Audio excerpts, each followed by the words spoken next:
சில பேரை இப்படி சொல்றது உண்டு, அடுத்தவங்களை அனுசரித்து நடந்துக்க தெரியல, அவன் என்ன சார் மனுஷன் அப்படிம்பாங்க.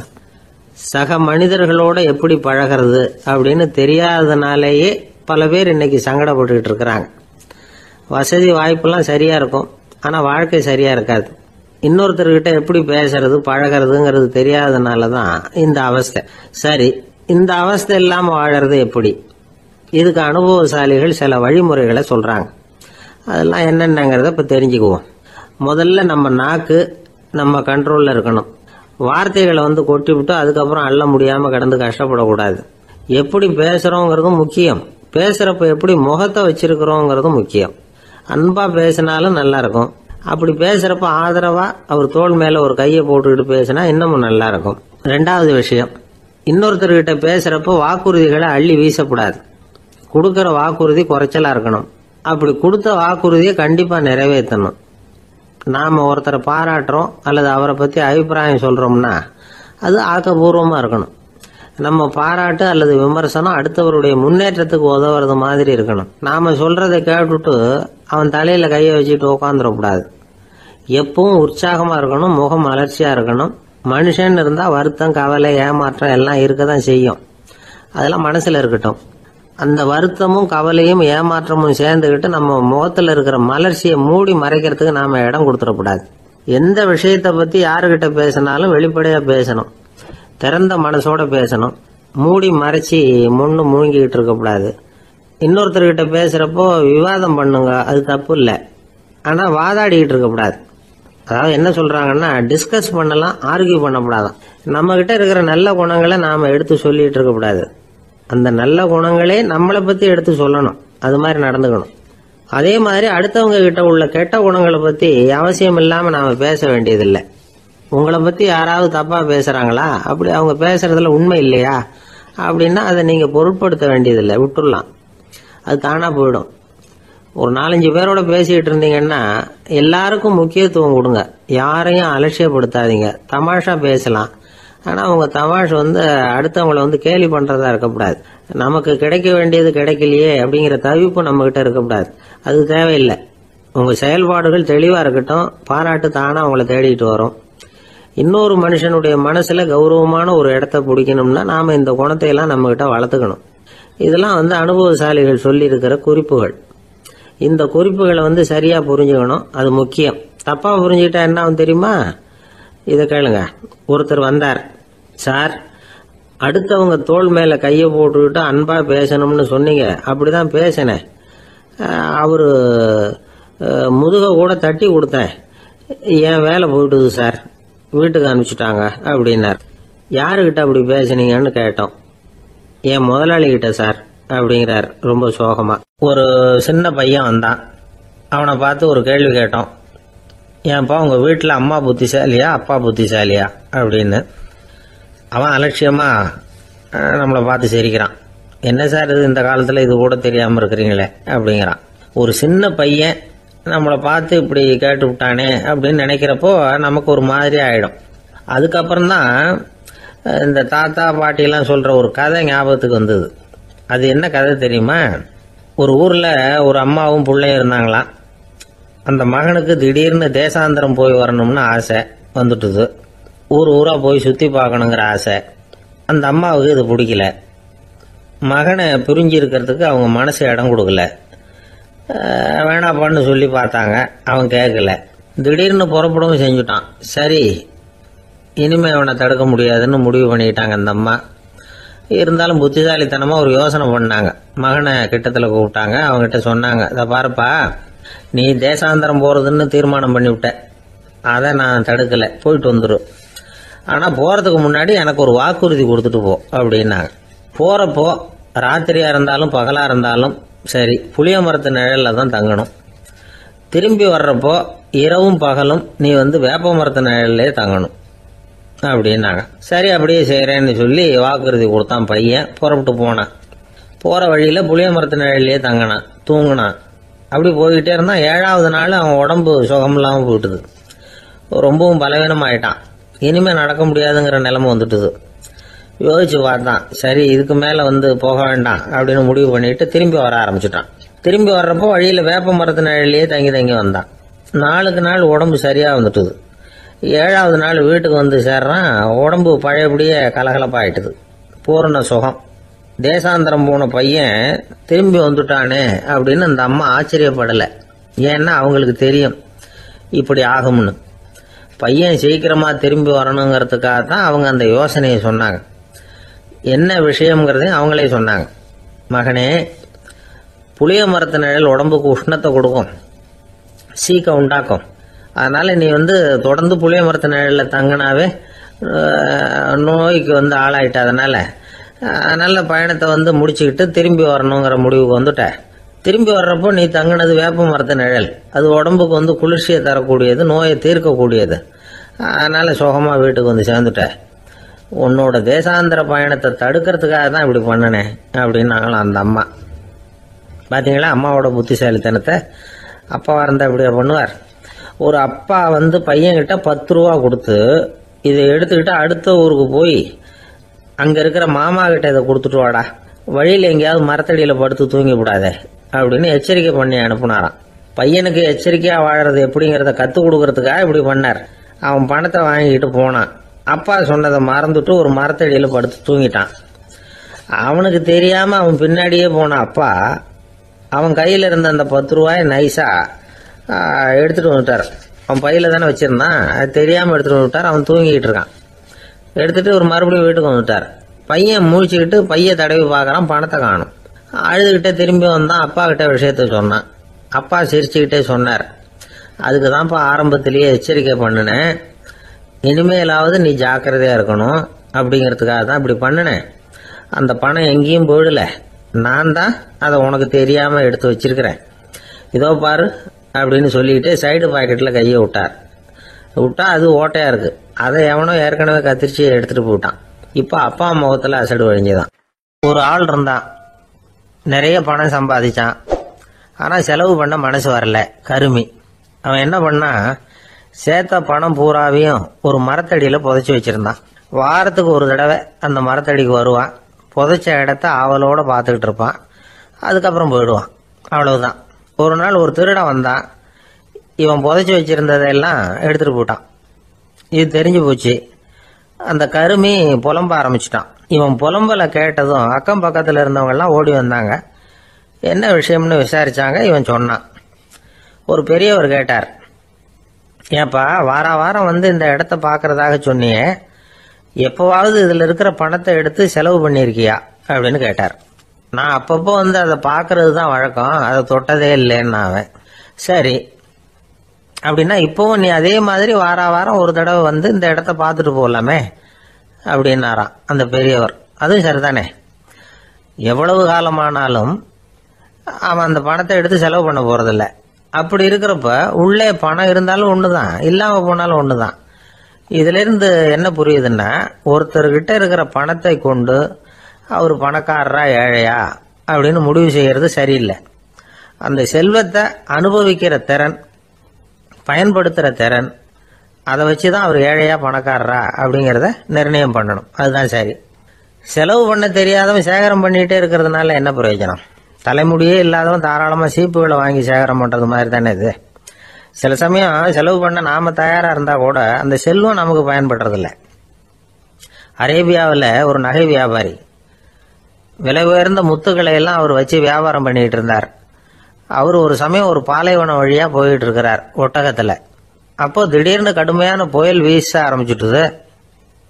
திசை தவறி இவர் எங்கேயோ வந்துட்டார். கூட வந்தவங்களையும் காணல, எங்கே போனாங்களோ தெரியல. இவர் ரொம்ப பயந்து போய் அங்கேயும் எங்கேயுமா அலைஞ்சு தெரிகிறார். வழியே தெரியல. பசி கடுமையாயிட்டுது. ஒட்டகத்து முதுகில் ஒரு மூட்டை இருந்தது. அதை பிரித்து பார்த்தார். உள்ளே ஏதாவது இருக்கான்னு தேடி பார்க்குறார். அது வரைக்கும் கண்ணில் தட்டுப்படாத அபூர்வமான ஒரு பை கண்ணில் பட்டுது. ஆஹா, அதில் ஏதாவது சாப்பிட்றதுக்கு இருக்கும் அப்படின்னு நினச்சி ஆவலாக அதை பிரித்து பார்க்குறார். அந்த பையில் விலை உயர்ந்த முத்துக்கள் நிறைய இருந்துதான். அப்போ தான் அவர் நினைச்சாராம், விலை உயர்ந்த முத்துக்கள் கூட சாப்பிட்றதுக்கு உணவாக முடியாது அப்படிங்கிறத புரிஞ்சுக்கிட்டாராம். எந்த நேரத்தில் எது நமக்கு தேவையோ அது நமக்கு தாராளமாக கிடைக்கணும். அப்படி அது கிடைக்கிறதுக்கு நம்மகிட்ட இருக்கிற செல்வம் பயன்படணும். அது நமக்கும் பயன்படலாம், நம்ம மூலமா அடுத்தவங்களுக்கும் பயன்படலாம். அதுதான் செல்வத்தின் பயன். ஒரு மரத்தடியில ஒருத்தன் உட்காந்து அழுதுகிட்டு இருந்தான். அந்த பக்கமா வந்த இன்னொருத்தன் ஏப்பா அழுதுகிட்டு இருக்கிறேன்னு கேட்டான். இந்த இடத்துல தான் பூமிக்கு அடியில் பணம் இருக்குது, புதைச்ச இடம் தெரியல, அதான் அழறேன் அப்படின்னா. நல்லா ஞாபகப்படுத்தி பாரு, எந்த இடத்துல புதைச்ச அப்படின்னு கேட்டான் இவன். அது எப்படி எனக்கு தெரியும், புதைச்சி வச்சிருக்கிறவன் நான் இல்லையே, எங்க எதிர்த்து வீட்டுக்காரன் அப்படின்னானா இவன். ஒரு பல்கலைக்கழகம், அங்க ஒரு இலக்கிய பேராசிரியர், அவர் பாடம் நடத்திக்கிட்டு இருந்தார். ராபர்ட் பிரவுனிங் எழுதிய கவிதைகளை பத்தி சொல்லிட்டு இருக்கிறார். மாணவர்களும் ரொம்ப அக்கறையா அதை கேட்டுக்கிட்டு இருக்கிறாங்க. ஒரு குறிப்பிட்ட கவிதையை பத்தி சொல்லும் பொழுது அந்த பேராசிரியருக்கே ஒரு சந்தேகம். அதாவது அந்த கவிதையின் சரியான அர்த்தம் என்னங்கிறதுல சந்தேகம். பேராசிரியர் யோசனை பண்ணார். அந்த கவிதையை முழுசா புரிஞ்சுக்க முடியல. அதனால மாணவர்களை பார்த்து சொன்னார், மாணவர்களே, ஒரு நாள் பொறுத்துங்க, இந்த கவிதையை எழுதின கவிஞர் எங்க வீட்டுக்கு பக்கத்துல தான் இருக்கிறார். இன்னைக்கு சாயந்தரம் நான் அவரை நேரிலேயே போய் பார்க்கறேன். பார்த்து இதுக்கு என்னங்க அர்த்தம்னு கேட்டுட்டு வந்துடுறேன். அதுக்கப்புறம் உங்ககிட்ட சொல்றேன் அப்படின்னாரா. அன்னைக்கு சாயந்தரமே அந்த பேராசிரியர் கவிஞரை தேடிட்டு போயிட்டார். கவிஞர் அவங்க வீட்டுல அவர் பாட்டு உட்காந்துருந்தாரா.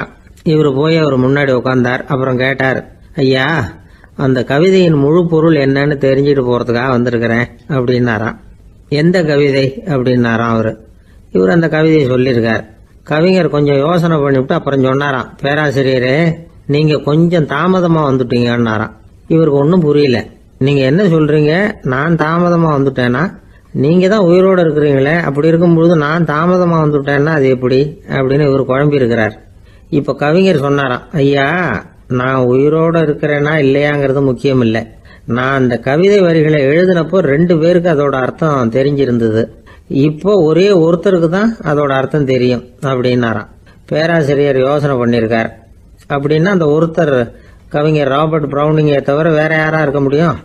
இவர் தான் அப்படிங்கறத அவர் மனசுல நினைச்சுக்கிட்டார். அதனால சொன்னார், ஐயா, நான் தாமதமா வரல, அந்த கவிதையின் பொருள் என்ன அது சொல்லுங்கன்னார். பேராசிரியரே, நான் சொல்றது உங்களுக்கு புரியலன்னு நினைக்கிறேன். நான் இந்த வரிகளை எழுதினப்போ 2 பேருக்கு அதோட அர்த்தம் தெரிஞ்சிருந்தது. அந்த 2 பேர் யாருன்னா, ஒருத்தர் ராபர்ட் பிரவுனிங், அதாவது நான், இன்னொருத்தர் கடவுள். இப்போ அது கடவுளுக்கு மட்டும்தான் தெரியும். நானே இதை பத்தி பல தடவை யோசனை பண்ணி பார்த்தேன். இது ரொம்ப அழகானது, ஆனாலும் ரொம்ப வழுக்கலானது. அதை பிடிச்சிட்டோம்னு நினைச்சிட்டு இருக்கும் பொழுதே காத்து மாதிரி அது உங்ககிட்ட இருந்து ஓடி போயிடுது. எனக்கு ரொம்பவும் வருத்தமா தான் இருக்குது. நிச்சயமா நான் தான் இந்த வரிகளை எழுதியிருக்கிறேன். அதுல அர்த்தம் இருக்குங்கிறது எனக்கு தெரியும், அதை நான் உணர்றேன். ஆனா நீங்க என்ன மன்னிக்கணும், எனக்கே கூட அதை என்னால விளக்க முடியல. அப்படி இருக்கும் பொழுது உங்களுக்கு எப்படி அதை நான் விளக்க முடியும் அப்படின்னாரா அந்த கவிஞர். அனுபவிக்கப்படக்கூடிய எல்லாமே விளக்கப்படக்கூடிய ஒன்றல்ல, விளக்கப்படும் எல்லாமே அனுபவிக்கப்படக்கூடிய ஒன்றல்ல அப்படிங்கிறது ஞானிகளுடைய கருத்து. அதுக்காக தான் அந்த சம்பவம். வாழ்க்கையில் நீங்கள் தொடர்ந்து ஆய்வு செய்து கொண்டே இருக்கக்கூடிய விளக்கங்களை ஒருபோதும் அடைய முடியாத பரிமாணங்கள் இருக்கிறதுனால தான் அது அலுப்பு தட்டாமல் இருக்குது.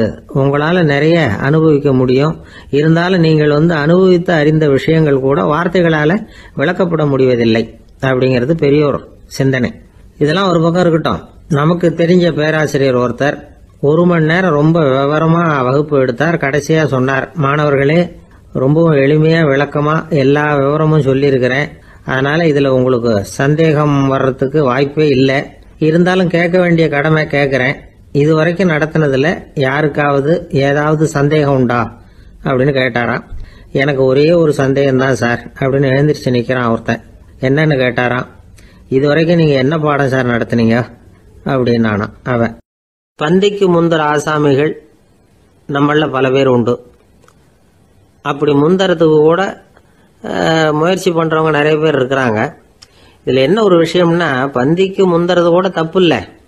ஆனா அப்படி ஒரு விருந்துல ஆளா போய் உட்காந்து சாப்பிட்டா கூட வெளியில வர்றப்ப என்ன பெரிய விருந்து வச்சுட்டான், சாம்பார்ல உப்பு இல்லை, ரசத்துல காரம் இல்லை அப்படின்னு குறை சொல்லிட்டே வர்றது இருக்கு பாருங்க. அது சரியில்லை, நாகரிகமும் இல்லை. கல்யாண பத்திரிகையில என்ன போட்டிருக்குது, என் பொண்ணுக்கும் இன்னார் பையனுக்கும் கல்யாணம், எல்லாரும் குடும்பத்தோட வந்திருந்து மணமக்கள் ஆசீர்வதிக்கணும், இப்படித்தானே போட்டிருக்கோம். குடும்பத்தோட விருந்து சாப்பிட்டு சாப்பாடு எப்படி இருக்குன்னு அபிப்பிராயம் சொல்லிவிட்டு போங்க அப்படின்னா போட்டிருக்கு கல்யாண பத்திரிகையில. ஒருத்தர் வீட்டு விசேஷத்துக்கு போயிருக்கோம்னா எவ்வளவோ அசௌகரியங்கள் நமக்கு ஏற்படலாம். ஏராளமான கூட்டம் வந்திருக்கும். எல்லாரையும் அவங்க தனித்தனியாக கவனிச்சுக்கிட்டு இருக்க முடியாது. நாம தான் அனுசரித்து நடந்துக்கணும். நாமளா போய் வாழ்த்த வேண்டியவங்களை வாழ்த்தி விட்டு சேரணும். அதை விட்டுட்டு பத்திரிக்கை கொடுத்தானேன்னு போனேன், கவனிப்பே சரியில்லை அப்படின்னு புலம்பிக்கிட்டு இருக்கக்கூடாது. ஒரு விருந்துக்கு போனால் அங்கே எப்படி நடந்துக்கணும் அப்படிங்கிறத பற்றி கூட அனுபவசாலிகள் சில விவரங்கள்லாம் சொல்லியிருக்கிறாங்க. இந்த காலத்தில் கல்யாணம், பிறந்த நாள், அது இதுன்னு நிறைய விருந்துகள் நடக்குது. அதெல்லாம் எதுக்காக? மனித உறவுகளை வளர்த்துக்கிறதுக்காக தான், வேற எதுக்கு? ஒரு விருந்துக்கு போனால் அமைதியாக பொறுமையாக போய் உக்காரணும். அடித்து பிடிச்சிக்கிட்டு இடத்த பிடிக்க போகிறேன் அப்படின்னு நிற்கக்கூடாது. முதல் பந்தி நடந்துக்கிட்டு இருந்தால் அது முடிஞ்சு இலை எடுத்து சுத்தம் பண்ணதுக்கு அப்புறம் போய் உட்கார்றது தான் நாகரீகம். இலை எடுக்கிறதுக்கு முன்னாடியே அங்கே போய் உட்காந்தா நல்லா இருக்காது. நீங்கள் சாப்பிட்டுட்டு உட்காந்துருக்கீங்களா, சாப்பிட்றதுக்கு உட்காந்துருக்கீங்களா, பார்க்குறவங்களுக்கு சந்தேகம் வந்துடும். அதே மாதிரி இலையில எல்லா ஐட்டமும் பரிமாறினதுக்கு அப்புறம் சாப்பிட ஆரம்பிக்கணும். ஒவ்வொரு ஐட்டமாக வைக்க வைக்க நாம் பாட்டுக்கு எடுத்து உள்ளே தள்ளிகிட்டே இருந்தோம்னா எதை வச்சோம் எதை வைக்கலன்னு பரிமாறினவரே குழம்பி போயிடுவார். ஏன்னா எப்போ பார்த்தாலும் இலை காலியாகவே இருக்கும். சாப்பிட்றப்போ உங்கள் சாப்பாட்டையே நீங்கள் கவனிக்கணும். அடுத்தவங்க இலையில என்ன இருக்குது, பக்கத்தில் இருக்கிறவர் எதை அதிகமாக சாப்பிட்றார், இதெல்லாம் நமக்கு என்னத்துக்கு? எல்லாரும் சாப்பிட்டு முடிக்கிற வரைக்கும் பொறுமையாக இருக்கிறது தான் நல்லது. நீங்கள் மட்டும் திடீர்னு பாதியில் எழுந்திரிச்சு பக்கத்தில் இருக்கிறவங்களுக்கு சங்கடமாக இருக்குமேங்கிறதெல்லாம் யோசிக்காமல் நீங்கள் பாட்டு எழுந்திரிச்சு போகக்கூடாது. பக்கத்தில் உள்ளவங்க உங்களை எழுந்திரிக்க சொன்னால் எழுந்திரிச்சு போகலாம். விருந்துகளில் சாப்பாட்டை வீணாக்கிறதே ஒரு நாகரிகமாக போட்டுது இந்த காலத்தில். சாப்பாட்டுக்கே கஷ்டப்பட்டுக்கிட்டு பல பேர் இந்த உலகத்தில் இருக்கிறப்போ சாப்பாட்டை வீணாக்கிறது எவ்வளவு பெரிய மோசங்கிறத நினச்சி பார்க்கணும். வேணுங்கிற அளவுக்கு கேட்டு வாங்கி சாப்பிட்றது தான் முறை. விருந்தில் இந்த பஃபே அப்படின்னு சொல்லி ஒரு முறை சொல்கிறாங்கல்ல, அதாவது உணவு வகைகளையெல்லாம் பொதுவாக ஒரு இடத்துல வச்சுடுறது, நமக்கு தேவையானதை நாமே எடுத்துட்டு ஒரு தட்டில் போட்டுக்கிட்டு சாப்பிட வேண்டியது. இதில் கூட சில பேர் தேவைக்கு அதிகமாக எடுத்து போட்டுக்கிட்டு வீணாக்குறாங்க. சில சமயம் கடைசியாக சாப்பிட போகிறவங்களுக்கு எல்லா ஐட்டமும் கிடைக்காம போகலாம். அதை போய் பெருசு பண்ணிகிட்டு இருக்கக்கூடாது. என்ன சார் இந்த அளவுக்கு கூடவா நாகரிகம் தெரியாமல் இருக்கிறோம், இதை போய் பெருசாக சொல்ல வந்துட்டீங்களே அப்படின்னு நினைக்கலாம். ஒருத்தர் 2 பேருக்கு இந்த விவரம் தேவைப்படலாம். அவங்க காதலையும் இது விழட்டுமேங்கிறதுக்காக தான் இது. ஒரு பெரிய கல்யாண விருந்து நடந்துகிட்டு இருந்தது. விருந்து மண்டபத்து வாசலில் ஒருத்தர் நின்றுக்கிட்டு வர்றவங்களையெல்லாம் ரொம்ப மரியாதையாக வணங்கி உள்ள அனுப்பி வச்சுக்கிட்டு இருந்தார். எப்படி தெரியுமா? வர்றவங்க கையெல்லாம் பிடிச்சி முத்தம் கொடுத்து அதுக்கப்புறம் உள்ள அனுப்பி வச்சுக்கிட்டு இருந்தாராம்.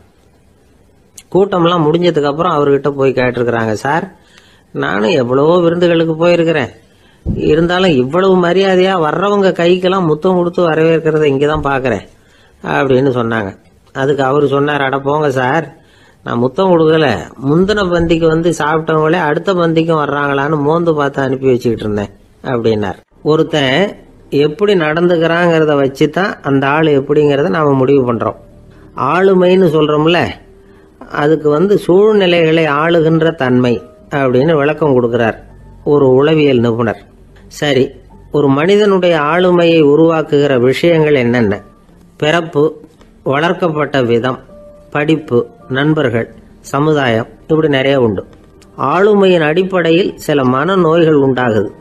அதெல்லாம் என்னென்னங்கிறத தெரிஞ்சு வச்சுக்கிட்டோம்னா நம்ம கூட இருக்கிறவங்களை அடையாளம் கண்டுபிடிக்கிறதுக்கு அது ரொம்ப உபயோகமாக இருக்கும். ஃப்ரெனாய்டு ஆளுமை அப்படின்னு ஒன்று. இந்த கோளாறு உள்ளவங்க எப்படி இருப்பாங்க தெரியுமா? அதிக உணர்ச்சி, சந்தேகம், பொறாமை இதெல்லாம் அதிகமாக இருக்கும். வளைஞ்சு கொடுக்க மாட்டாங்க. அடுத்தவங்களோட இணக்கமான உறவு இருக்காது. அவங்க செய்கிற தப்புக்கெல்லாம் அடுத்தவங்களை குறை சொல்லிட்டு இருப்பாங்க. இது ஒரு ரகம். அடுத்தது ஸ்கிசாய்டு ஆளுமை அப்படின்னு சொல்கிறாங்க. இந்த கோளாறு உள்ளவங்க அடுத்தவங்களோட பழக கூச்சப்படுவாங்க. சின்ன வயசுலேயே இது ஆரம்பமாயிடுது. பகல் கனவுலேயே சஞ்சரிப்பாங்க. அவங்களுடைய விரோதம், கோபம் இதை கூட வெளியில் காட்டிக்க முடியாமல் இருப்பாங்க. இவங்களுக்கு அகமுகம், பிரச்சனைகள்லேருந்து ஒதுங்கி எதுலேயும் ஈடுபாடு இல்லாதவங்களா இருப்பாங்க. இப்படி ஒரு ரகம். அடுத்தது சைக்ளோதமிக் ஆளுமை அப்படின்னு சொல்கிறாங்க. அது என்னன்னா, உணர்ச்சிகளில் ஏற்றத்தாழ்வு அதிகமாக இருக்குமா. சில சமயம் பார்த்தா மகிழ்ச்சியாக இருப்பாங்க, சில சமயம் சோகமாக உட்காந்துருப்பாங்க. அவங்க மனநிலைக்கு தகுந்த மாதிரி சமூக நிகழ்ச்சிகளில் பங்கெடுத்துக்குவாங்க. இன்னொரு வகை என்னன்னா, எண்ண பீடிகை ஆளுமை அப்படின்னு பேர் வச்சிருக்கிறாங்க. அதுக்கு இவங்களுக்கெல்லாம் கரெக்டாக இருக்கணும், எல்லாம் சட்டத்திட்டம், எதுலேயும் ஒரு ஒழுங்குமுறை, இப்படி எதிர்பார்க்குற மனோபாவம். இவங்க எதிர்பார்ப்புக்கும் வரன்முறைக்கும் மற்றவங்க கட்டுப்படணும்னு நினைப்பாங்க. இந்த நிலைமை நீடிச்சா என்ன ஆகும் தெரியுமா? அலைக்கழிக்கிற எண்ணங்கள் திரும்ப திரும்ப ஒரே செயலை செய்ய தூண்டுற மன தளர்ச்சிக்கு ஆளாயிடுறாங்க. அடுத்தது ஹிஸ்டீரியா ஆளுமை. சின்ன விஷயத்தையெல்லாம் பெருசுபடுத்தி நாடகமாக்குற நடிகர்கள் இவங்க. உணர்ச்சி அதிகம் உள்ளவங்க. இவங்க மன எழுச்சியில் பக்குவமின்மை, குழந்தைத்தனம், முதிர்ச்சியின்மை எல்லாம் இருக்கும். தன்னலம் மிக்க குணம். பிறர் தன்னை மட்டுமே கவனிக்கணும்னு நினச்சி செயல்படுறது, இதெல்லாம் இவங்க அடையாளம். அடுத்த ரகம் எப்படின்னா வளர்ச்சியற்ற ஆளுமைன்னு சொல்கிறாங்க. அடுத்தவங்களோட இணங்கி போக முடியாதவங்க, அறிவு, மன எழுச்சி, சமூக உறவு இதில் எல்லாம் போதுமான வளர்ச்சியையும் நிறைவையும் பெற முடியாதவங்க. இவங்களால வாழ்க்கையில் முன்னேற முடியாது. பிச்சைக்காரங்க, குற்றவாளிகள் இவங்க கிட்டெல்லாம் இது மாதிரியான ஆளுமை அதிகமாக இருக்குமா. அடுத்தது என்னென்னா சோர்வுடைய ஆளுமை. எதுலேயும் உற்சாகம் இல்லாமல் சோர்ந்து போயிருப்பாங்க. அதுக்கெல்லாம் நமக்கு வலிமை இல்லைப்பா அப்படின்னு சொல்லிட்டு இருப்பாங்க. சின்ன விஷயங்களுக்கெல்லாம் அதிர்ச்சி அடையிறது, வாழ்வின் சுவையை அனுபவிக்க முடியாதவங்க. இன்னொரு ரகம் இது கொதித்தெழும் ஆளுமைங்கிறாங்க. எதுக்கு எடுத்தாலும் ஆத்திரம், குரோதம், வன் செயல் இதுலாம் ஈடுபாடு இப்படி உள்ளவங்க. நத்தை வகை ஆளுமை அப்படின்னு ஒன்று. அடுத்தவங்க மேலே விரோதம் இருக்கும், அடிக்கணுங்கிற எண்ணம் இருக்கும். ஆனால் அதை அப்படியே வெளியில் காட்டாமல் அதே சமயம் அமைதியான முறையில் வெறுப்பை வெளிக்காட்டுற ரகம். இவங்கெல்லாம் பேசாமல் கம்முன்னு இருந்துக்கிட்டே நினைச்சதை நிறைவேற்றிக்கிடுவாங்க. முன்ஜாக்கிரதை ஆளுமை அப்படின்னு ஒரு ரகமா. பாதுகாப்பின்மை, சந்தேகம், முழுமையின்மை, அறவேக்காட்டுத்தனம் இந்த மனப்போக்கு அதிகமாக இருக்கிறதுனால அகம்பாவம், புடிவாதம், எச்சரிக்கை எல்லாம் அளவுக்கு மீறி இருக்கும். இதுவரைக்கும் நாம் பேசிக்கிட்டு இருந்த ஆளுமை பண்புகள் அளவுக்கு அதிகமாக போயிட்டுதுன்னா ஆளுமை கோளாறுகள் ஏற்படும். அதன் அடிப்படையில் மனவியாதிகள் வருமா.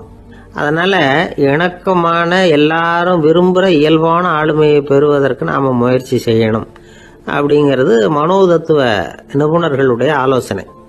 ஒருத்தர் ஒரு மனோதத்துவ டாக்டரை தேடிட்டு வந்தாராம்.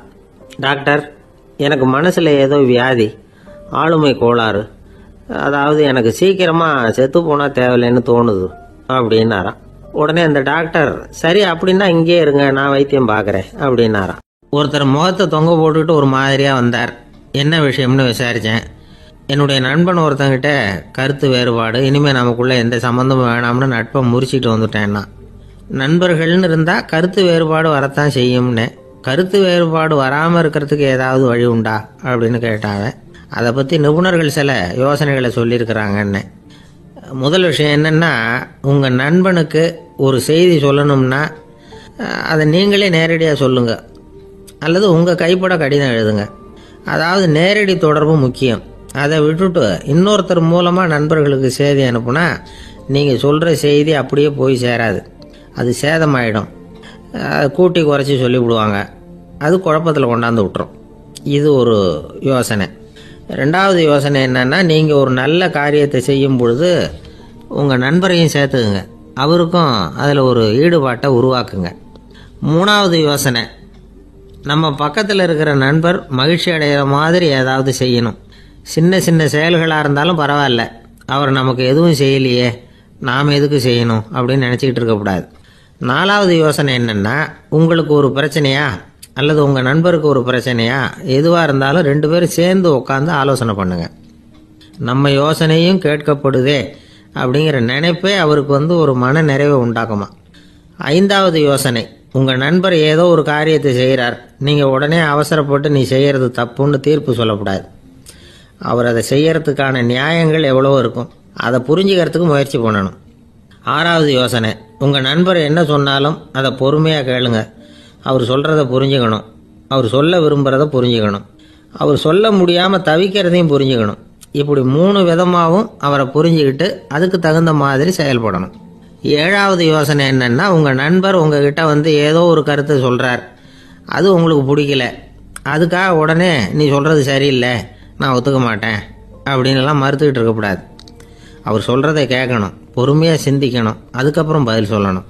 இப்படிலாம் நடந்துக்கிட்டால் நண்பர்களுக்குள்ள கருத்து வேறுபாடு வர்றதுக்கு வாய்ப்பே இருக்காது அப்படின்னு வல்லுநர்கள் தொகுத்து சொல்லியிருக்கிறாங்க இந்த யோசனைகளை.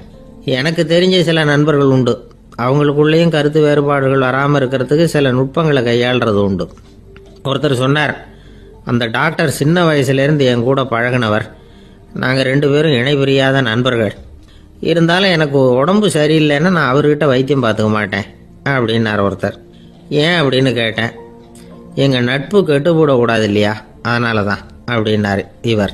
ஒரு சிகை அலங்கார கூடம் ரொம்ப சுறுசுறுப்பாக எல்லாரும் வேலை செஞ்சுக்கிட்டு இருக்கிறாங்க. முடிவெட்டிக்க வந்திருக்கிறவங்க நிறைய பேர் எல்லாரும் வரிசையாக உட்காந்துருக்குறாங்க. அந்த சமயத்தில் திடீர்னு கதவை திறந்துக்கிட்டு ஒருத்தர் உள்ளே வர்றார். அவர் ஒரு பெரிய மனிதர். அவரும் முடிவெட்டிக்கிறதுக்காக தான் உள்ளே வந்திருக்கிறார். அவரை பார்த்த உடனே அங்கே வரிசையில் உட்காந்துருந்தவங்க எல்லாரும் எழுந்திரிச்சு அவர்கிட்ட வந்துட்டாங்க. அவரை சுற்றி நின்றுக்கிட்டாங்க. எப்படி இருக்கிறீங்க, நல்லா இருக்கீங்களா அப்படின்னு விசாரிக்க ஆரம்பிச்சிட்டாங்க. எல்லாம் முடிஞ்சதும் வந்தவர் கேட்டார், வரிசையில் கடைசியாக இருக்கிறவர் யார் அப்படின்னு கேட்டார். ஏன்னு கேட்டாங்க. நான் அதுக்கு அடுத்தபடியாக உட்காரணும், அதுக்காக தான் கேட்குறேன் அப்படின்னார். உடனே அங்கே இருந்தவங்கெல்லாம் என்ன சொன்னாங்க தெரியுமா? நீங்கள் வரிசையில் காத்திருக்கக்கூடாது, நீங்கள் அரசாங்கத்தின் தலைவர், உங்களுக்கு நேரம் முக்கியம், அதனால் நீங்கள் முன்னாடி போங்க அப்படின்னு சொன்னாங்க. ஆனால் அதை அவர் கேட்கல. தோழர்களே, உங்களுடைய கருத்துக்கு ரொம்ப நன்றி. எல்லாரும் வரிசையாக தான் வரணும், அதுதான் முறை. வரிசையில் வரணுங்கிற நடைமுறையை நானும் பின்பற்ற விரும்புகிறேன். நாம் எல்லாரும் சமமானவர்கள் அப்படின்னார். இப்படி சொல்லிவிட்டு வரிசையில் கடைசியாக இருந்த ஒரு நாற்காலியில் போய் உட்காந்துக்கிட்டார். தன் சட்டை பையில் இருந்த ஒரு செய்தித்தாளை எடுத்தார், படிக்க ஆரம்பிச்சிட்டார். ஆனால் அங்கே இருந்தவங்களால இதை பார்த்துக்கிட்டு சும்மா இருக்க முடியல. ஒருத்தர் எழுந்திரிச்சு வந்தார். ஐயா, இப்போ என்னுடைய முறை வந்திருக்குது, நான் தான் போக வேண்டிய முறை. உங்களை இங்கே காத்திருக்க வைக்கிறத விட ஒரு 5 ஆண்டுகளுக்கு கூட நான் முடிவெட்டிக்காமே இருந்துட முடியும் அப்படின்னார். அவர் மறுபடியும் சொன்னார், ஐயா, நீங்கள் வரிசை முறையை தாண்டி போக விருப்பப்படல, சரி, ஆனால் என்னுடைய முறையை மாற்றி கொடுக்கறதுக்கு எனக்கு முழு உரிமை இருக்குது. இதுக்கு பதிலாக உங்களுடைய கடைசி இடத்த நான் எடுத்துக்கிறேன், இதை நீங்கள் மறுக்க முடியாதுன்னார். அங்கே இருந்த மற்றவங்களும் இதை ஒரு மனசாக வற்புறுத்த ஆரம்பிச்சிட்டாங்க. அந்த பெரிய மனிதர் பார்த்தார், சரின்னு கடைசியாக ஒத்துக்கிட்டார். அவர் யார் தெரியுமா? அவர் தான் மாவீரர் லெனின். ரஷ்யாவில் கிரெம்ளின் சிகை அலங்கார கூடத்தில் தான் இது நடந்தது. எல்லாரும் இந்நாட்டு மன்னர்கள்னு வாயளவில் பேசுறதுல என்ன பிரயோஜனம்? நாம் எல்லாரும் சமங்கிறத நடைமுறையில் கடைபிடிச்சி காட்டினவங்க கொஞ்சம் பேர் தான். அவங்களில் ஒருத்தர் தான் லெனின். வரிசையில் நின்று வர்றதுங்கிறது ஒரு சிறந்த பண்பு, உயர்ந்த பண்பு. இன்னைக்கு பல இடங்களில் அது நமக்கு தேவைப்படுது. ஒரு ரேஷன் கடை வாசல், கடை திறக்கிறதுக்கு முன்னாடி எல்லாரும் வரிசையில் நின்றுட்டாங்க. கடைசியாக வந்த ஒருத்தர் கியூவில் முன்னாடி போகிறதுக்கு முயற்சி பண்ணுறார். ஏற்கனவே நின்றுட்டு இருக்கிறவங்க அவரை முன்னாடி போகிறதுக்கு விட மாட்டேங்கிறாங்க. கடைசியாக போய் நில்லையா அப்படின்னு எல்லாரும் கத்துறாங்க. அதான் அவர் காதில் வாங்கலை, முண்டி அடிச்சுக்கிட்டு முன்னாடி போகிறதுக்கே முயற்சி பண்ணிகிட்டு இருக்கிறார். எல்லாரும் சேர்ந்து அவரை வலுக்கட்டாயமாக இழுத்து கொண்டாந்து பின்னாடி கொண்டு போய் நிறுத்திவிட்டாங்க. நிறுத்திவிட்டு சொன்னாங்க, இதை பாருப்பா, நாங்கள் இருக்கிற வரைக்கும் நீங்கள் முன்னாடி போய் எதையும் வாங்க முடியாது, தெரிஞ்சுக்கோ அப்படின்னாங்க. இப்போ அந்த ஆள் சொன்னாராம், நான் இங்கே பின்னாடி நிற்கிற வரைக்கும் நீங்களும் எதுவும் வாங்க முடியாது அப்படின்னாராம். ஏன்னு கேட்டிருக்கிறாங்க. நான் தான் அந்த கடையை திறக்க வேண்டிய ஆள் அப்படின்னா. ஒருத்தர் ஒரு தவறு செஞ்சு விடுறாருன்னு வச்சுக்கோங்க. உடனே நீ செஞ்சது தவறு அப்படின்னு சொல்கிறது ஒரு வகை.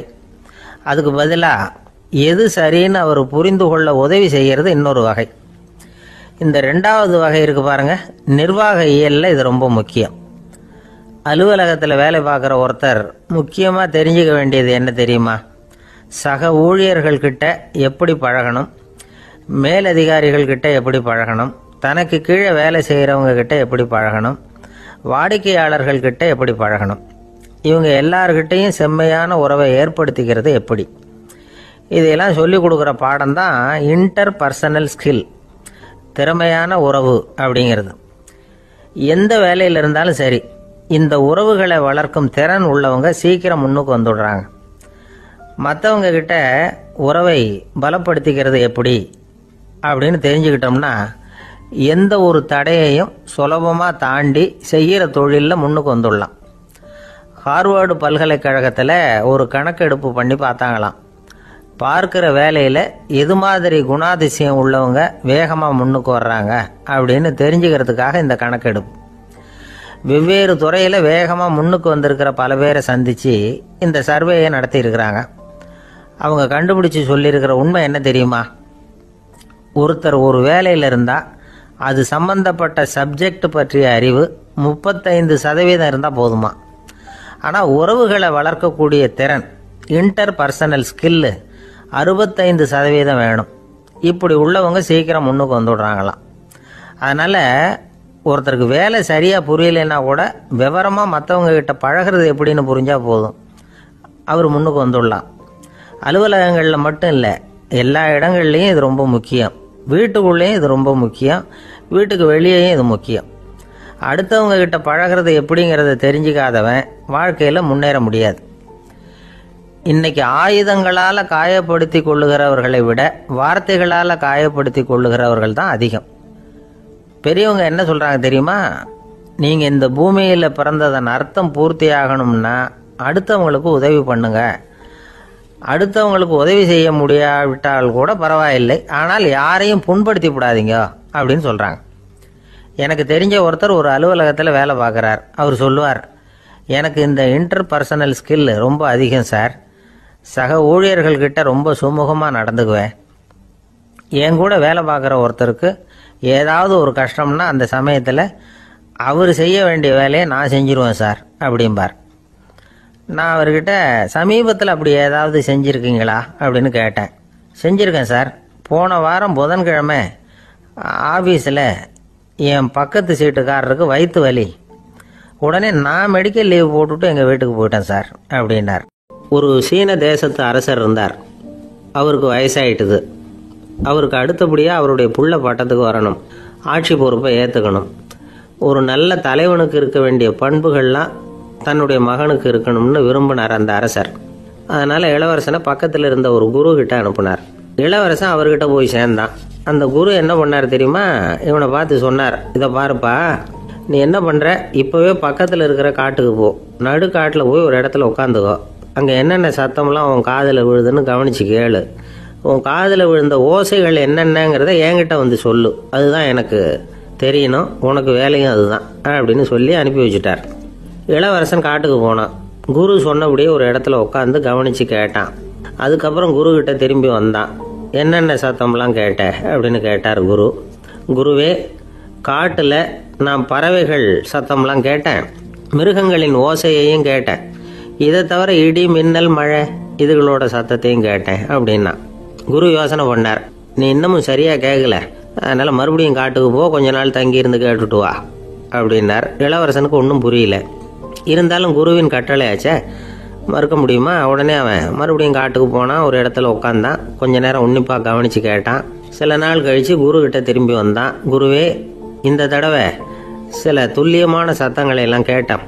தேனி பறக்கிற சத்தம், நீரோடையின் மெல்லிய ஓசை, இதெல்லாம் கேட்டேன்னா. குரு சிரிச்சார். நீ மறுபடியும் காட்டுக்கு போ, இன்னும் சில நாள் அங்கே இரு, முழுமையாக கவனமாக கேட்டுக்கிட்டு வா அப்படின்னு சொல்லி அனுப்பி வச்சுட்டார். இளவரசனுக்கு குழப்பம் அதிகமாயிட்டுது. ஒன்றுமே புரியல. மறுபடியும் காட்டுக்கு போனான். மௌனமாக ஒரு இடத்துல உட்காந்துட்டான். அப்படியே தியானத்தில் ஆழ்ந்துட்டான். சில நாளில் அவனுக்கு இதுவரை கேட்காத ஓசைகள்லாம் கேட்க ஆரம்பிச்சிட்டுது.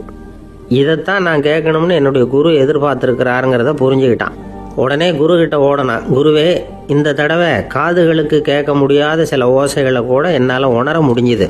பூ மலருகிற ஓசை, சூரியனால் பூமி சூடாகிறப்போ எழுகிற ஓசை, காலை பனித்துளியை இந்த புல்லுலாம் குடிக்கிற ஓசை, இது எல்லாம் என்னால் நல்லா கேட்க முடிஞ்சுது அப்படின்னா. குருவுக்கு இப்போ தான் திருப்தி ஏற்பட்டு தான். இளவரசனை பார்த்து சொன்னார், இதை பாருப்பா, இப்போ தான் நாட்டை ஆளுகிற தகுதி உனக்கு வந்திருக்குது அப்படின்னு சொல்லி அதுக்கு விளக்கமும் கொடுத்தாராம். எந்த அரசன் தன்னுடைய மக்களின் இதயம் பேசுகிற மௌன மொழியை, மௌன வார்த்தைகளை கேட்குறானோ அவன் தான் ஆள தகுதி உள்ளவன். எந்த அரசன் தன்னுடைய மக்களின் உணர்ச்சிகளை உண்மையாக உணர்றானோ அவன் தான் முதன்மையான அரசன். போலி வார்த்தைகளை மட்டும் கேட்டுட்டு பல மௌன ராகங்களை காதில் வாங்கிக்காதவன் அரசனே இல்லை. எந்த நாட்டில் எப்போ ஒரு அரசன் தன்னுடைய மக்களின் உணர்ச்சிகளை கேட்க மறுக்கிறானோ அன்னையிலிருந்தே அந்த நாடு அழிய தொடங்குது அப்படின்னு அர்த்தம். இதுதான் அந்த குரு இளவரசனுக்கு போதிச்சது. வாயால் பேசுறத மட்டும் கேட்டு ஏமாறக்கூடாது, உணர்ச்சிகளையும் கேட்கறதுல தான் மனப்பக்குவம் உண்டாகும். மக்கள் உணர்ச்சிகளை புரிந்து கொள்ளாத அரசர்கள் நீடிச்சிருக்க முடியாது. அது மாதிரி நாடுகளில் அடிக்கடி குழப்பம் தான் உண்டாகும். அப்படி இருந்தால் அடிக்கடி ஆட்சி மாறிக்கிட்டு இருக்கும். அப்படிப்பட்ட ஒரு தேசம், அங்கே ஒரு சிறைச்சாலையில் 3 கைதிகள் பேசிக்கிட்டு இருந்தாங்க. ஒருத்தன் சொன்னான், நான் இந்த நாட்டு ராஜாவை எதிர்த்து பேசிக்கிட்டு இருந்தேன், அதனால் என்னை பிடிச்சி கொண்டாந்து இங்கே போட்டுட்டாங்க அப்படின்னா ஒருத்தன். இன்னொருத்தன் சொன்னான், நான் இந்த நாட்டு ராஜாவை ஆதரித்து பேசிக்கிட்டு இருந்தேன், அதனால் என்னை பிடிச்சி கொண்டாந்து இங்கே தள்ளிவிட்டாங்க அப்படின்னா. அது சரி, நீ என்ன தப்பு பண்ண அப்படின்னு சொல்லி 3வது ஆளை பார்த்து இவங்க கேட்டாங்க. அதுக்கு அந்த ஆள் சொல்கிறான், நான் தான் இந்த நாட்டு ராஜா அப்படின்னா. ஒரு நண்பர், அவர்கிட்ட பேசிக்கிட்டு இருந்தேன். மனித உறவுகள் பற்றி அவர் சொல்லிகிட்டு இருந்தார். அமெரிக்காவில் தந்தை மகன் உறவு எப்படி இருக்குது அப்படிங்கிறத விளக்கிறதுக்கு அவர் ஒரு கதையை சொன்னார். ஒரு அப்பா பகல் பூராவும் அலுவலகத்தில் வேலை, ஓடி ஆடி உழைச்சிக்கிட்டு களைச்சி போய் ராத்திரி 10 மணிக்கு மேலே வீடு திரும்பினான். வீட்டு வாசலில் அவரோட மகன் காத்துக்கிட்டு இருக்கிறான். இன்னமும் தூங்கலை. அப்பா வாசல்லையே தடுத்து நிறுத்தி, அப்பா உனக்கு சம்பளம் எவ்வளவு அப்படின்னு கேட்குறான். ஏற்கனவே ஆஃபீஸ் பிரச்சனைகளால் அழுத்து போய் திரும்புகிற அப்பாவுக்கு கோவம் வந்துடுது.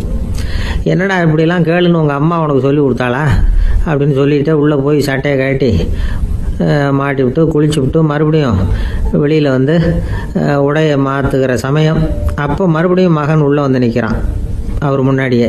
அப்பா உனக்கு எவ்வளவு சம்பளங்கிறான் மறுபடியும். அப்பாவுக்கு எரிச்சல் அதிகமாகிட்டுது. மணிக்கு $20 போதுமா அப்படின்னார். அப்படின்னா எனக்கு ஒரு $10 தர முடியுமான்னா மகன். இதுக்கு தான் என் சம்பளம் எவ்வளவுன்னு கேட்டியா? 2ஆம் வகுப்பு படிக்கிற உனக்கு எதுக்குடா $10 அப்படின்னு கத்திவிட்டு தொலைக்காட்சி பெட்டியின் முன்னாடி போய் உட்காந்துக்கிட்டு ஏதோ நிகழ்ச்சியை பார்க்க ஆரம்பிச்சுட்டார். கொஞ்ச நேரம் கழித்து மறுபடியும் மகன் வந்து நிற்கிறான். அப்பா ப்ளீஸ் எனக்கு ஒரு $10 கொடுக்க முடியுமா? மகனுடைய கண்களில் கண்ணீர். என்னடா அவன் கண்ணீரை காட்டி காரியம் சாதிக்கலாம்னு பார்க்குறியா? ஒரு காசு கூட கொடுக்க மாட்டான் போ அப்படின்னு விரட்டி விட்டான். மகன் கண்ணீரை தொடச்சிக்கிட்டே கண்ணை தொடச்சிக்கிட்டு பேசாமல் போய் படுத்துக்கிட்டானா. கொஞ்ச நேரம் ஆச்சு. அப்பாவோட கோபம் கொஞ்சம் கொஞ்சமாக குறைஞ்சிது. பிள்ளைகிட்ட கோபமாக கத்துனது தப்பு தாங்கிறது புரிஞ்சுது அவனுக்கு. எழுந்திரிச்சு போனான், படுக்கை இறக்கி போனான். மகனை பார்த்தான்.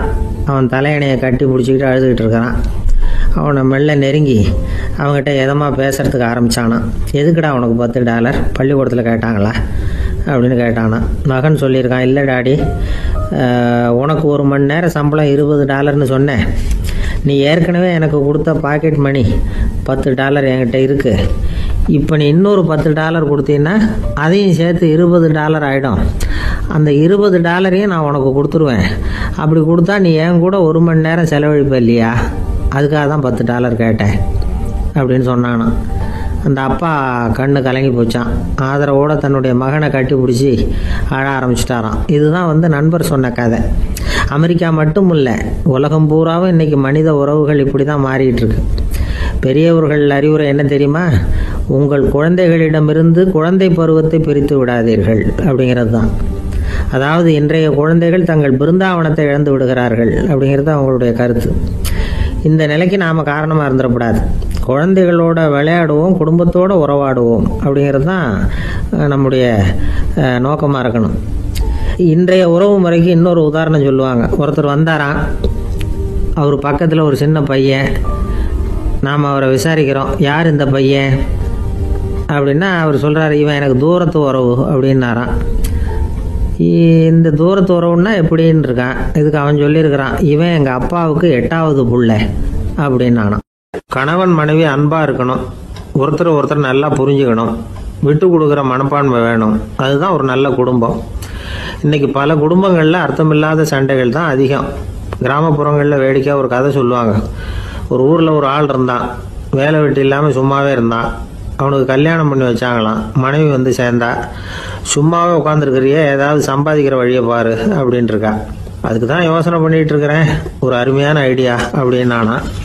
என்ன அது சொல்லு அப்படின்ட்டுருக்கா. அவன் ஒரு ஆட்டுக்குட்டி வாங்க போகிறேன்ருக்கான். அதை வாங்கி என்ன பண்ண போகிறேன்னா, அந்த குட்டி வளரும், பெருசாகும், அதுக்கப்புறம் அது நிறைய குட்டி போடும் அப்படின்ட்டுருக்கான். சரி, அப்புறம் என்ன, அதையெல்லாம் சந்தையில் கொண்டுட்டு போய் விற்றுவிட்டு அந்த காசுக்கு ஒரு எருவு மாடு வாங்கலாம். சரி, அது எதுக்கு? எருவு மாடு நிறைய பால் கொடுக்கும், அதை கொண்டுகிட்டு போய் பால் பண்ணையில் கொடுப்பேன், அல்லது நானே விற்றுருவேன், கை நிறைய காசு கிடைக்கும். அதுக்கப்புறம் ஒரு பசுமாடு வாங்குவேன், பாலையும் விற்கலாம், நாமளும் காய் போட்டு சாப்பிட்லாம், இப்படிலாம் சொல்லியிருக்கான். அப்போ அந்த பொண்ணு சொல்லிச்சான், அடுத்த தெருவில் இருக்கிற எங்கள் அம்மா வீட்டுக்கும் கொஞ்சம் பால் கொடுத்து அனுப்பலாம் அப்படின்ட்டுருக்கா அந்த பொண்ணு. இந்த இடத்துல கணவனுக்கு கோவம் வந்துட்டுது. அது எப்படி உங்கள் அம்மா வீட்டுக்கு எதுக்கு கொடுக்கணும், அதெல்லாம் முடியாதுன்றிருக்கான். இந்த இடத்துல சண்டை ஆரம்பமாயிட்டுது. கொஞ்ச நேரத்தில் 2 பேரும் சத்தம் போட ஆரம்பிச்சிட்டாங்க. கடுமையான சண்டை நடக்கிறத பக்கத்து வீட்டுக்காரன் காதில் வாங்கினான். அவன் ஓடியாந்தான். அவனுக்கு தெரியும், வாங்காத மாட்டுக்காக இப்படி சண்டை போட்டுக்கிட்டு இருக்கிறாங்கங்கிறது அவனுக்கு புரியும். அவன் ஓடி வந்து சொன்னான், ஏண்டா உன்னோட பசுமாட்டை ஒழுங்காக கட்டி போடக்கூடாதான்னு இருக்கான். என்னடா சொல்கிறேன்னா, இவன் உன் மாடு என் தோட்டத்தில் வந்து மேய்ஞ்சுட்டுது, பயிரெலாம் நாசமாயிட்டுது, 10,000 ரூபா அளவுக்கு சேதம், அதை வாங்கிட்டு போகிறதுக்கு தான் வந்தேன், குடுறா 10,000 நானா. இவன் அரண்டு போயிட்டான். அப்புறம் சொன்னான், டே நான் இன்னும் மாடே வாங்கலையே, அதுக்குள்ளே அது வந்து எப்படிடா உன் தோட்டத்தில் மேயும், என்னடா வளர்றேன்ருக்கான். நீ தாண்டா இப்போ உளறிக்கிட்டு இருக்க, மாடே வாங்கல, அதுக்குள்ள எப்படிடா வந்து உன்னுடைய மனைவி அவங்க அம்மா வீட்டுக்கு பால் கொடுத்து அனுப்ப முடியும் அப்படின்னு அவன் கேட்டானா. நம்ம ஆளுக்கு இப்பதான் புத்தி வந்துதான். அர்த்தமே இல்லாத சண்டை போட்டுக்கிட்டு இருக்கிறோம் அப்படிங்கறத அவன் புரிஞ்சுக்கிட்டானான். இது நம்ம முன்னோர்கள் சொல்லி இருக்கிற ஒரு கதை. சண்டையில தான் அர்த்தம் இல்லையே தவிர கதையில் அர்த்தம் உண்டு. அதாவது இல்லாத விஷயங்களுக்காக சண்டை போட்டுக்கிட்டு இல்லறத்தை வீணாக்கிக்கிட்டு இருக்கிற மனிதர்கள் இன்றைக்கு நிறைய பேர் இருக்கிறாங்க. ஒருத்தன் தன்னுடைய மனைவியை பத்தி மாமனார்கிட்ட புகார் சொன்னானா, மாமா உங்க பொண்ணு அர்த்தமில்லாத சண்டை போடுறா, எதுக்கு எடுத்தாலும் எடுத்தெறிஞ்சு பேசுறா அப்படின்னு இருக்கான். நீ எப்படி மாப்பிள்ளை அதை சமாளிக்கிற அப்படின்னு கேட்டிருக்காரு அவரு. அவ எடுத்தெறியறது என் மேல படாம ஒதுங்கி நின்னுக்கிறேன் அப்படின்னு நானா இவன். ஒரு பெரியவர்கிட்ட பேசிக்கிட்டு இருந்தேன். அவரு என்கிட்ட ஒரு கேள்வி கேட்டார். திருடர்கள் எத்தனை வகை தெரியுமா உனக்கு அப்படின்னார். இதுதான் அவர் கேட்ட கேள்வி. எதுக்காக என்ன பார்த்து அந்த கேள்வி கேட்டாரு தெரியல. இருந்தாலும் நான் அவருக்கு பதில் சொன்னேன். திருடர்கள்ல எத்தனையோ வகை உண்டுங்க. கார் திருடன், சைக்கிள் திருடன், முகமூடி திருடன், எப்படி சொல்லிட்டே போகலாம். இருந்தாலும் என்னுடைய சிற்றறிவுக்கு எட்டின வரையில திருடர்களை 2 வகையா பிரிக்கலாம் அப்படின்னு நினைக்கிறேன். ஒன்னு ராத்திரில திருடுற திருடன், இன்னொருத்தன் பகல்ல திருடுற திருடன். அதாவது பகல் திருடன், ராத்திரி திருடன் அப்படின்னு பெரியவர் சிரிச்சார். என்ன சிரிக்கிறீங்களே, என்ன கள்வர்கள் 4 வகை அப்படின்னு ஆரம்பிச்சார். எப்படின்னு கேட்டேன். சாப்பாட்டுக்கு இல்லாம திருடுறாங்க பாருங்க, அது ஒரு வகையாம். சாப்பாட்டுக்கு இருந்தும் திருடுறாங்க பாருங்க, அது ஒரு வகையாம். இதை தவிர இன்னும் ஒரு 2 வகை திருட்டு உண்டு. அது என்னன்னா, ஆண்டவன் கிட்ட இருந்து நாம திருடுற திருட்டு, இன்னொன்னு என்னன்னா நம்ம கிட்ட இருந்து ஆண்டவன் திருடுற திருட்டு அப்படின்னார். எனக்கு ஒன்றும் புரியல. என்ன சார் இது, ஆண்டவனையே திருடன்னு சொல்றீங்களே அப்படின்னு ஆச்சரியமா. ஆமாங்க, ஆண்டவனை கல்வன்னு சொல்றது இல்லையா. காஞ்சிபுரத்துக்கு பக்கத்துல திருக்கார்வனம் அப்படின்னு ஒரு ஊர் இருக்கு. அங்க உள்ள பெருமாளுக்கு கல்வர்னு தான் பேரு. அது மட்டும் இல்ல, திருமங்கை ஆழ்வார் தம்முடைய திரு நெடுந்தாண்டகத்துல கார்வனத்துள்ளாய் கல்வா அப்படின்னு தான் அழைக்கிறார் அப்படின்னு நிறைய உதாரணம்லாம் சொல்ல ஆரம்பிச்சார். அதுக்கப்புறம் அவர்கிட்ட பேசி நான் புரிஞ்சுக்கிட்ட விவரங்களை தான் நான் இப்போ உங்ககிட்ட சொல்ல போறது. அதாவது அவர் சொன்ன முதல் வகை திருடர்கள் சாப்பாட்டுக்கு இல்லாம திருடுறவங்க. இவங்களை திருத்தி போடலாம். சாப்பாட்டுக்கு இருந்தும் பணம் சேர்க்கணுங்கிற ஆசையால பொய் கணக்கெல்லாம் எழுதுறாங்க பாருங்க, அவங்க தான் 2வது வகை. 3வது வகை திருட்டு தான் மிகப்பெரிய திருட்டு. இறைவனுக்கு சொந்தமானதை நம்முடையதுன்னு நினைக்கிற திருட்டு. எது இறைவனுக்கு சொந்தமானது அப்படின்னா ஆத்மா. பகவானுக்கு சொந்தமான ஆத்மாவை நம்முடையதுன்னு நினைக்கிறது தான் அந்த மாபெரும் திருட்டு. இதுக்கு பேர் தான் ஆத்மாபகாரமா. சரி, இதுக்கு பரிகாரம் என்ன? எல்லாம் இறைவனுடையது, நமக்கு ஒன்றும் இல்லை அப்படின்னு நினைக்கிறது தான் இதுக்கு பரிகாரம். இதெல்லாம் இருக்கட்டும். 4வது திருட்டு ஒன்று சொன்னோம்ல, ஆண்டவன் நம்ம கிட்ட இருந்து திருடுறது. அது எப்படி? ஆண்டவனை கல்வன்னு சொல்றாங்க, அது சரி. அவர் என்னத்தை திருடினார்? இப்போ இன்னொருத்தருக்கு சொந்தமான ஒன்றை எடுத்து வச்சுக்கிறது தான் கள்ளத்தனம். ஆனா ஆண்டவன் எடுத்துக்கிட்டோம்னா இருக்கிறது எல்லாமே அவனுக்கு சொந்தம். அப்படி இருக்கிறப்போ அவரை எப்படி கல்வன்னு சொல்றது? இது என்ன புரியாம இருக்குது அப்படின்னு சொல்லி பார்த்தா அதுக்கும் விளக்கம் சொல்றாங்க அவங்க. அதாவது ஆண்டவனுக்கு உருவமே கிடையாது, அரூபமா இருக்கிறவன், அதாவது உருவம் இல்லாம இருக்கிறவன். அப்படி உள்ள பகவான் நம்மள மாதிரி உருவத்தில் இருக்கிறான். நம்மள மாதிரியே கையை காலு மூக்கெல்லாம் இருக்குது ஆண்டவனுக்கு. இந்த உருவம் நம்ம கிட்ட இருந்து திருடினது தானே. அவன் தன்னுடைய உண்மையான திருமேனியை நமக்கு காட்டாம, அதாவது தரிசனம் கொடுக்காம இருக்கிறது கள்ளத்தனம் தானே. அதனால்தான் இதுவும் ஒரு பெரிய திருட்டு, இருக்கிறதுலயே மிகப்பெரிய திருட்டு அப்படிங்கிறார். என்கிட்ட பேசிக்கிட்டு இருந்தாரு, இந்த விஷயம்லாம் சொல்லிட்டு இருந்தாரு அந்த பெரியவர். அதாவது திருட்டை ஆன்மீக நோகத்துல அவர் பார்க்கிறார். நம்ம பார்வையில இதை விட அபூர்வமான திருட்டுலாம் இங்க உண்டு. அபூர்வமான திருடர்களும் உண்டு. ஒரு திருடன் சிறையிலிருந்து விடுதலையாகி வெளியில போனான். கொஞ்ச நாள்ல மறுபடியும் திரும்பி ஜெயிலுக்கு வந்துட்டான். அப்போ சிறை அதிகாரி அவனுக்கு அறிவுரை சொன்னாராம். ஏன்பா இப்படி அடிக்கடி தப்பு பண்ணிவிட்டு ஜெயிலுக்கு வந்துடுறியே, உனக்கு சொந்த பந்தம் எதுவும் இல்லையா? உனக்கு அப்பா, அண்ணன், தம்பிகள் அவங்க கூட எல்லாம் சேர்ந்து வாழணுங்கிற ஆசை இல்லையா அப்படின்னு கேட்டிருக்காரு. அவங்களோட சேர்ந்து வாழணுங்கிற ஆசை எனக்கு நிறைய உண்டுங்க சார் அப்படின்னு அவன். அப்புறம் எதுக்கு இப்படி ஜெயிலுக்கு வந்துடுற அப்படின்னாரான் அவரு. அவங்க எல்லாருமே இங்கே தானே சார் இருக்காங்க அப்படின்னு அவன். ஒரு ஊர்ல ஒரு துறவி இருந்தார், புத்த சமய துறவி. அந்த ஊர் மன்னன் அவரை பத்தி கேள்விப்பட்டிருக்கான். ஒரு நாள் புறப்பட்டு போனான், துறவியின் பாதங்களை தொட்டு வணங்கினான். அதுக்கப்புறம் சொன்னான், ஐயா, நான் உங்களை அரண்மனைக்கு அழைச்சிட்டு போறதுக்காக வந்திருக்கிறேன், இனிமே நீங்க இங்க எதுக்கு இருக்கணும் அப்படின்னு அவன் மனசுக்குள்ள என்ன நினைப்புன்னா, இவர் எங்க வர போறாரு, நான் ரொம்ப எளிமையானவன், எனக்கு எதுக்கு அரண்மனை வாசம்னு சொல்லி விடுவார் அப்படின்னு நினைச்சிருக்கான். ஆனா அந்த துறவி என்ன பண்ணார் தெரியுமா? அப்படியா, சரி போகலாம், வா, போய் உன் ரதத்தை கொண்டுட்டு வா, அரண்மனைக்கு போகும்பொழுது அதுக்கு தகுந்த மாதிரி ஆடம்பரமா போகணும் அப்படின்னு விட்டாரான். துறவி இப்படி சொன்னதும் அந்த மன்னனுக்கு மனசுக்குள்ள சந்தேகம் வந்துட்டுது. இவர் உண்மையிலேயே துறவி தானா, ஏமாத்து பேர் வழி மாதிரி தெரியுதே அப்படின்னு நினைச்சிருக்கான். இருந்தாலும் இனிமே என்ன பண்றது, சொல்லியாச்சு. ரதத்தை கொண்டுட்டு வந்தான். துறவி ஏறி உக்காந்தார். பக்கத்துல ராஜா, அவரு ரொம்ப உற்சாகமா வரார். இவன் ரொம்ப சோர்ந்து போய் வரான். துறவி மரத்தடியிலேயே வாழ்ந்து பழக்கப்பட்டவர், அரண்மனையில எளிமையா ஒரு இடத்துல உக்காந்துக்குவார் அப்படின்னு நினைச்சான். ஆனா அப்படி இல்லை. அரண்மனைக்கு வந்த உடனே அந்த துறவி அதை கொண்டுட்டு வா, இதை கொண்டுட்டு வான்னு சொல்லி உத்தரவு போட ஆரம்பிச்சுட்டார். அரண்மனையில இருந்தா அரசனை மாதிரி இருக்கணும் அப்படிங்கிறார். ராத்திரி பூரா சௌரியமா தூங்கினார். பகல்ல அரண்மனை தோட்டத்துல உலாவ வேண்டியது, நீச்சல் குளத்துல குளிக்க வேண்டியது, இப்படியே பொழுது போக்கிட்டு இருக்கிறார். அந்த அரண்மனையில துறவி மகிழ்ச்சியா இருக்கிறார். மன்னனால அப்படி இருக்க முடியல. அவருக்கு எந்த கவலையும் இல்லை, இவனுக்கு அரசாங்க கவலைகள். துறவி அப்படி இருக்கிறத இவனால தாங்கிக்க முடியல.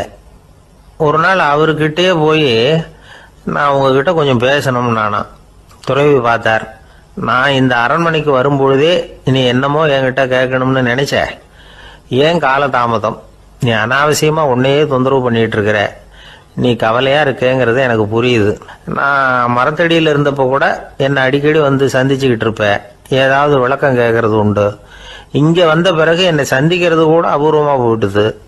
நீ இப்போ என்ன கேட்க போறேங்கிறது எனக்கு தெரியும், இருந்தாலும் கேள் அப்படின்னாராம். வேற ஒண்ணும் இல்லைங்க, இப்போ உங்களுக்கும் எனக்கு என்ன வித்தியாசம், 2 பேரும் அரண்மனையில தான் இருக்கிறோம். நீங்க மகிழ்ச்சியா இருக்கிறீங்க, நான் அப்படி இருக்க முடியல. இவ்வளவுக்கும் நீங்க முன்னாடி இருந்தது மாதிரி இல்லை. தினமும் தங்க தேர் கேட்கறீங்க, உயர்தரமான ஆடைகள் அணிகிறீங்க, சுவையான சாப்பாடு. இப்படி இருக்கிறப்போ உங்களுக்கு எனக்கு என்ன வித்தியாசம்?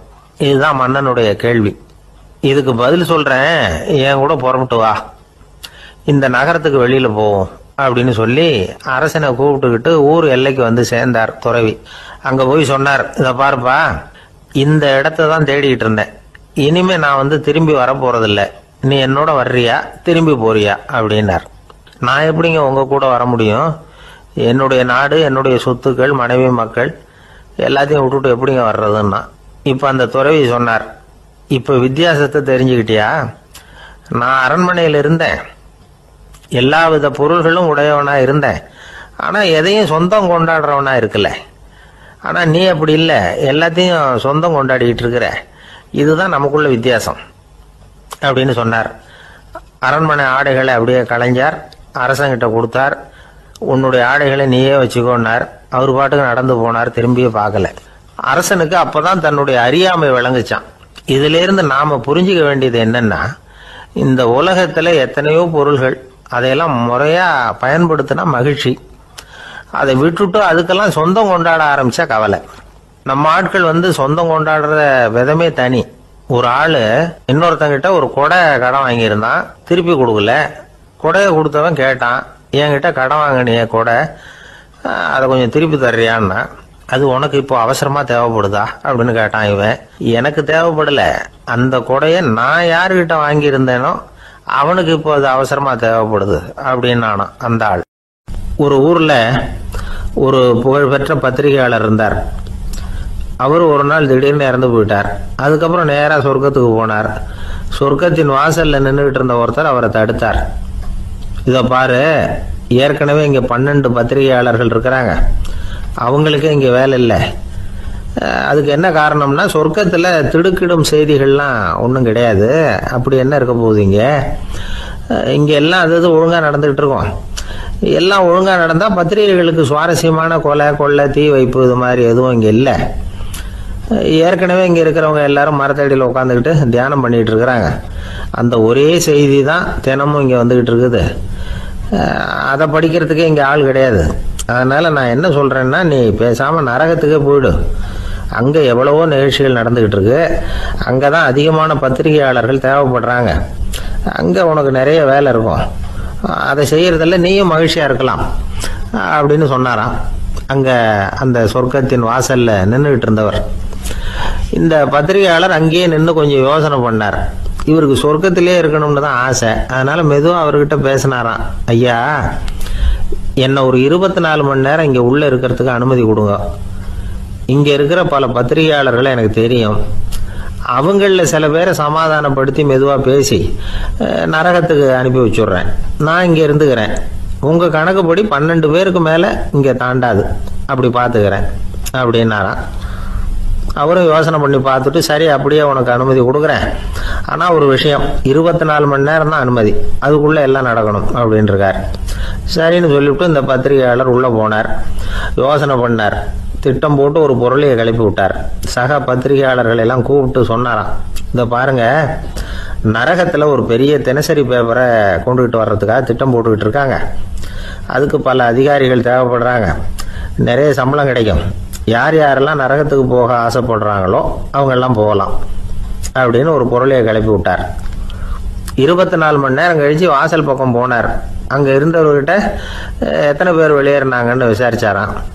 அப்போ அவர் இவரை, நீ வெளியே போகக்கூடாது, முதல்ல உள்ளே தான் இருக்கணும் அப்படின்னு தடுத்தாராம். அப்புறம் சொன்னாராம், நீ சொன்ன செய்தியை கேட்டதும் இங்கே இருந்த எல்லா பத்திரிகையாளர்களுமே நரகத்துக்கு போயிட்டாங்கப்பா, உள்ளே யாருமே இல்லை, அதனால நீ உள்ளே இருக்கலாம் அப்படின்னாராம். இதை கேட்டதும் இந்த பத்திரிகையாளரே குழம்பி போயிட்டார். ஒருவேளை உண்மையிலேயே நரகத்தில் புதுசாக பத்திரிகை ஏதாவது ஆரம்பிக்க போகிறாங்களோ அப்படின்னு அவரே நினைக்க ஆரம்பிச்சிட்டாராம். அப்புறம் சொன்னாராம், ஐயா என்னை விட்டுருங்க, நான் நரகத்துக்கே போயிடுறேன், அங்கே ஏதோ விசேஷம் இருக்கணும் அப்படின்னாராம். இல்லைன்னா இத்தனை பேரும் ஒட்டு மொத்தமாக அங்கே போகிறதுக்கு சான்ஸே இல்லை, என்னை தடுக்காதீங்கன்னு கெஞ்ச ஆரம்பிச்சுட்டாராம். மற்றவங்க நம்பணுங்கிறதுக்காக ஒரு பொருளையை கிளப்பி விட்டார். கடைசியில் தானே அந்த பொருளைக்கு ஆளாயிட்டார். அதாவது பிறரை ஏமாற்றிய அவரது மனம் கடைசியில் அவரையே ஏமாற்ற ஆரம்பிச்சுட்டு பாருங்க. நீங்கள் இப்படி அடுத்தவங்களை ஏமாத்துறதுக்கு உங்கள் மனசை பழக்கப்படுத்துறீங்க, ஆனால் கடைசியில் அதனால் நீங்களே ஏமாற்றப்படுகிறீர்கள் அப்படிங்கிறது பெரியவர்களுடைய புத்திமதி. அதனால் உங்கள் மனசுக்கிட்ட ரொம்ப எச்சரிக்கையாக இருங்கோ அப்படிங்கிறாங்க. நம்ம ஆளுங்க அங்கே போய் என்ன சொல்லுவாங்கன்னா, இந்த பாரு அங்கே போகாத இங்கே போகாதன்னு பயமுறுத்துறது உண்டு. சில பேர் அங்கே பேய் இருக்குது, பிசாசு இருக்குது அப்படின்னு பொருளையை கிளப்பி விடுறது உண்டு. இருட்டு நேரம் காட்டு வழியாக ஒருத்தன் போய்கிட்டு இருக்கிறான். அங்கே பேய் பிசாசு நடமாட்டம் இருக்கிறதாக வதந்தி. இவன் பயந்துக்கிட்டே வேகமாக போகிறான். காடு முடிஞ்சு மெயின் ரோட்டுக்கு வந்து சேர்ந்தான். அப்பாடா, ஒரு பஸ்ஸு நின்றுக்கிட்டு இருக்கு தனியாக. இருட்டில் லேசாக தெரிஞ்சுது. ஓடி போய் ஏறி உள்ளே உட்காந்துக்கிட்டான். பயந்துக்கிட்டே போனவன் அப்புறம் தான் தெரியுது உள்ள யாருமே இல்லை, டிரைவரும் இல்லை, கண்டக்டரும் இல்லை, வேற யாரும் இல்லை. இவனுக்கு பேய் பயம் அதிகமாக போட்டுது. ஏன்னா நடு ராத்திரி.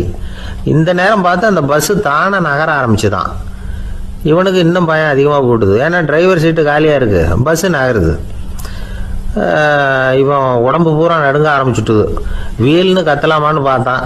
அந்த நேரம் பார்த்து அவன் தோளில் ஒரு கை விழுந்துதான். திடுக்கிட்டு திரும்பி பார்த்துருக்கிறான். அங்கே டிரைவர் நிற்கிறார். அவர் சொன்னாராம், ஏன்பா ஏற்கனவே பஸ்ஸு